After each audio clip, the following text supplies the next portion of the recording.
see process mapping. So what is process mapping? So we're going to map the process in order to find a particular defect. So what we'll do is we'll select some 100 parts, 100 parts. So we'll mark on the part for the identification like 1, 2, 3 till 100. Then in each stage we are going to observe the particular defect that we are searching, and we'll complete till the end process. Then somewhere in some process we are going to find the defect. So this is how we can use process mapping. So let us see. Now, process mapping is a methodology to find out where is the problem and nearly to point out where exactly the problem is getting generated. So by using the process mapping tool, we can find out where exactly the defect is getting generated. Now, for example, process mapping for crack defect. So now they've made a format like this. In this format, process is there, number of defect observed is there, image of the defect and conclusion. Now, so what we'll do with the 100 parts is first freshly we'll take the raw material 100 parts, then we'll run the turning process and observe the defect observed, that is crack observed in the turning process. So in this case assume it is 0. We did not observe any crack in the turning process. So it is dash and dash. There is no any comments there. Now the same 100 parts with marked parts will be sent for milling process. So in milling process what we will do, we will run the milling for all the 100 parts and we will check for the crack defect. So assume in this case we did not find any crack defect in milling process. So the same 100 parts will be sent for grinding process. So in grinding process, we will run all the parts, the marked parts, will run the grinding operation. Then we have found 2 parts as a crack. Then we will uh, put the image of the crack here. And conclusions, we can say there is a crack. There is a crack. Okay. Now these 2 parts will be kept separate. Then the other 92 parts, the marked 92 parts, will be sent for finishing operation and will observe the crack. There is no crack and dash dash. There is no comments there. Now dispatch we are just shipping the parts. There is no anything to observe there. Now by using the process mapping tool, we found that in grinding there is a problem. In grinding the crack is getting generated. We have found out where is the problem. Now what we will do is we will analyze why in out of 100 parts, why only 2 parts came cracked, why 92 as came okay. So we will compare okay and not okay part and repeat the trials and find out the root cause in the grinding. So in this way, process mapping will help us to find out where is the problem. So you can create your own process mapping format based on the type of defect that you are searching for. It can be sometimes visual defects, sometimes it can be dimension.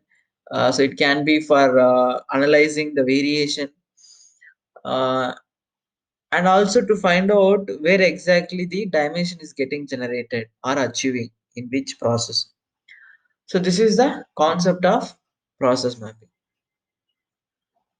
So next we will go for value stream mapping. So what is value stream mapping? So when we do some activity in the manufacturing line, there is a value addition activity and non-value addition activity. So what is value addition activity and non-value addition activity? Value addition activity is that customer is paying for the activity that you're performing. What is non-value addition activity? Customer is not paying. So this is a cost owned to the company, right? Now, in the process flow of particular product, what we are going to do is we are going to show the time in terms of cost. So that is a concept here. Let us see. Value stream mapping. Value stream mapping is representation of a process in order to understand the waste, that is called muda in Japanese word, involved in the process in terms of cost. So it is a representation of waste. What is a waste? Like storage, moving, transportation. These things are the these things are called as waste. So that we are going to see in the shop floor as a time, the extra time that we are going to use it for the non-value addition activity. That time we are going to convert as the cost. Now, procedure to create value stream mapping. Select the product that you want to perform value stream mapping. Calculate CPM, cost per minute, for that product based on monthly shipment volume and total hours spent for the monthly shipment. So we are going to uh, convert the time into cost per minute. How we are going to convert? We are going to take the data of monthly sales and then we're going to convert it to cost per minute. Now, enter the value addition and non-value addition process in two separate tables along with the time and cost. So here what we will do, we are going to enter value addition and non-value addition process in two separate tables along with the time consumed for the value addition activity and time consumed for the non-value addition activity as well, and those time will be converted into cost.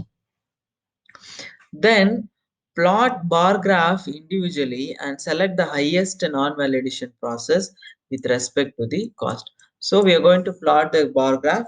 In that we are going to select the highest non-validation cost that is happening in the process, and that process we will improve it.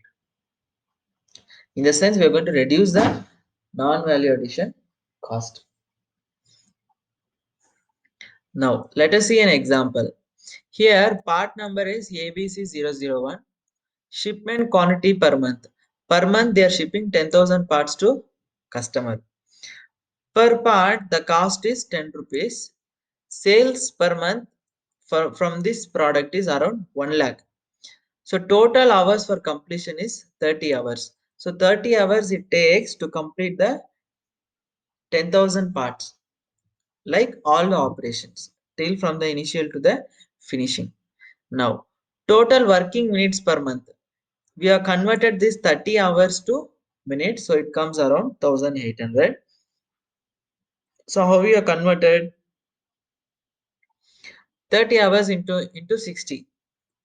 Then cost per minute is equal to 56. So how we got this 56 is this sales we are dividing the total working minutes per month.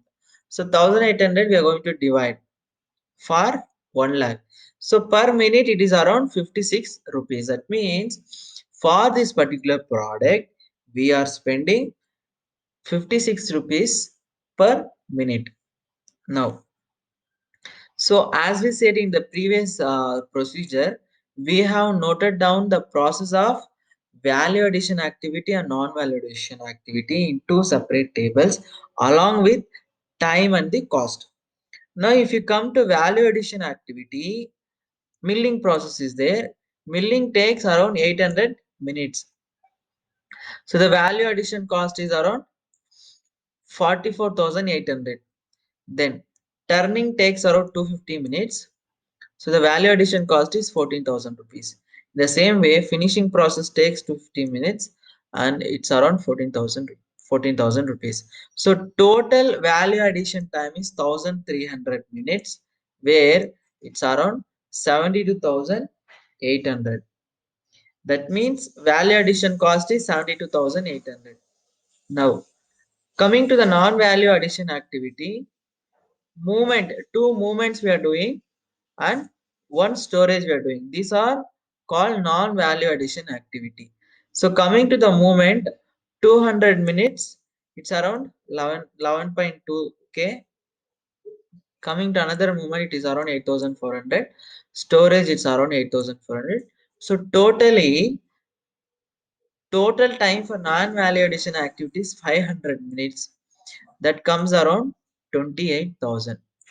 So these two data we are going to plot in the bar graph. So this is how the data is plotted in the bar graph. So here for value addition cost, the milling takes around 44k, 14k and 14k. Total value addition is around 72,800. 72,800. So in the second graph, its non-value addition cost is around total is around 28,000. So that is divided here for each different non-value addition activity. Now if you see why we need to plot the value stream mapping is, so totally my sales is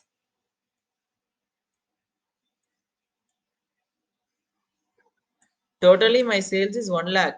Here customer is paying me 1 lakh, but I am spending 28,000 for non-value addition activities. Therefore, we need to minimize this. So this is a concept of value stream mapping. You can see the non-value addition activity in terms of cost directly.